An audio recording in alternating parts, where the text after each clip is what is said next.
জয় মা দুর্গার জয়। আমাবস্যার শ্রেষ্ঠ আমাবস্যা এই দিন, মহালয়ের দিন।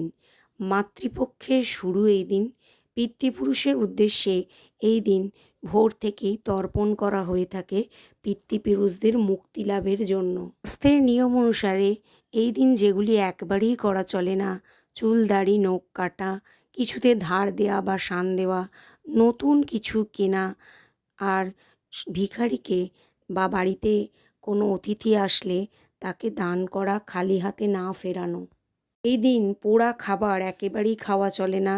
থোড়, উচ্ছে, কাঁচা দুধ এবং পিতৃপুরুষের উদ্দেশ্যে যেহেতু তর্পণ করা হয় কালো তিল দিয়ে, তিল একেবারেই চলে না। নেশার দ্রব্যও এই দিন বর্জন করা উচিত। তিনটি প্রদীপ জ্বালানো খুবই প্রয়োজন সকলের মঙ্গলের জন্য।